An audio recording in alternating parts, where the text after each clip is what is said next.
নমস্কার বন্ধুরা, শিবুর রান্নাঘর থেকে সবাইকে স্বাগত জানিয়ে আজকে আরেকটা নতুন ভিডিও নিয়ে এলাম। চকলেট পাটিসাপটা। আমরা তো অনেক রকম আমরা বিশেষত ঘরে এমনি ক্ষীরের পাটিসাপটা খাই, তা আমি রঙিন পাটিসাপটাও করেছি। এবার আজকে করব চকলেট পাটিসাপটা। বাচ্চাদের খুব প্রিয়, বাচ্চা কেন বড়রাও যারা চকলেট লাভার তাদেরও এটা খুব ভালো লাগে। এটা এমন কিছু ব্যাপার না, এটা সবাই করে থাকতে পারেন। আমি কিভাবে করছি আমি দেখাচ্ছি। যদি ভালো লাগে লাইক শেয়ার কমেন্ট করার জন্য অনুরোধ করছি, আর সাবস্ক্রাইব করে দেবেন অনুরোধ করছি আপনাদেরকে। আর যদি পাশে বেল আইকনটা থাকে সেটাকে প্রেস করে দিলেই পরের ভিডিওর নোটিফিকেশানগুলো আপনাদের কাছে চলে যাবে। তাহলে আজকে এখন শুরু করছি। শুকনো উপকরণগুলো আগে মিশিয়ে দিচ্ছি। 1 বাটি চালের গুঁড়ো নিলাম, লাগবে না। 2 চামচ ময়দা নিলাম, 1.5 চামচ সুজি নিয়ে নিলাম,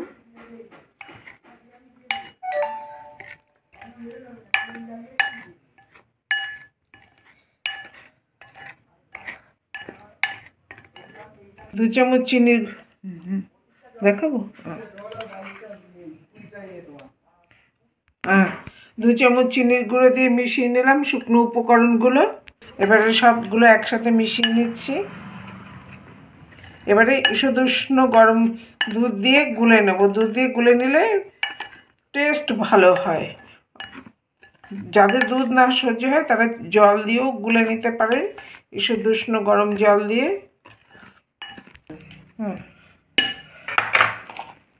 প্রথমে 1 বাটি মতো দুধ নিলাম, অল্প অল্প করে দিয়ে গুলে নেব।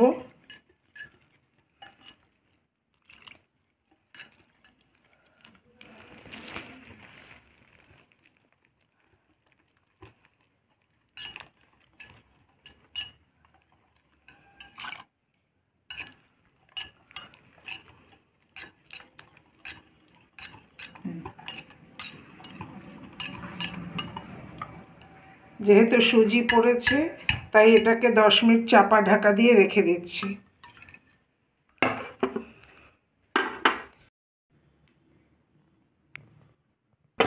10 মিনিট পরে ঘুরে এলাম।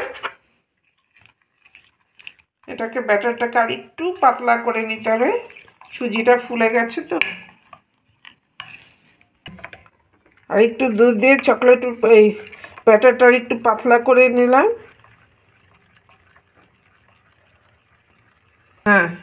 ক্ষীর করে তার মধ্যে কোকো পাউডার মিশিয়ে চকলেটের পুরটা বানিয়ে রেখেছি পাটিসাপটার পুর দেব বলে।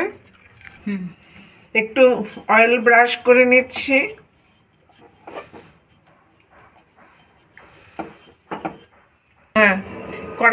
ফ্রাইং প্যানটা গরম হয়ে গেছে, এবারে এক হাতে দিয়ে দিলাম।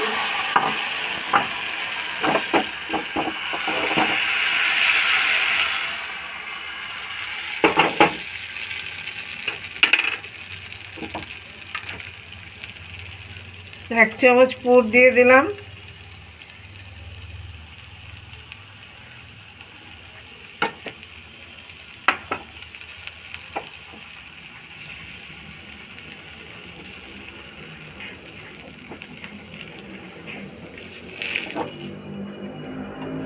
এইভাবে সব কটাকে ভেজে নেব। এবারে ওপর থেকে একটু চকলেট সিরাপ দিয়ে দিলাম। খেতে দুর্দান্ত লাগবে। চকলেট প্রেমীদের কাছে খুব সুন্দর একটা উপস্থাপনা। পাটিসাপটা অনেক রকম পাটিসাপটা খেয়েছি, তার মধ্যে আজকে একটা অন্যতম হচ্ছে চকলেট পাটিসাপটা। আপনারাও ঘরে করে খেয়ে দেখবেন যে কেমন লাগে। বাচ্চাদের তো অপূর্ব লাগবে, একটা জায়গায় আরেকটা খেয়ে নেবে। তাহলে আজকে ভিডিওটা এখানেই শেষ করছি। সবাই কাছে রিকোয়েস্ট রইল, সবাই একটু প্লিজ সাবস্ক্রাইব করে দিয়ে বন্ধুবান্ধবদের সাথে শেয়ার করে দেবে, আর বেল আইকনটাকে প্রেস করে দিলে আমার পরবর্তী ভিডিও নোটিফিকেশন আপনাদের কাছে চলে যাবে। আজকে এখানেই শেষ করছি, পরবর্তী ভিডিও নিয়ে শিগগিরই আসছি।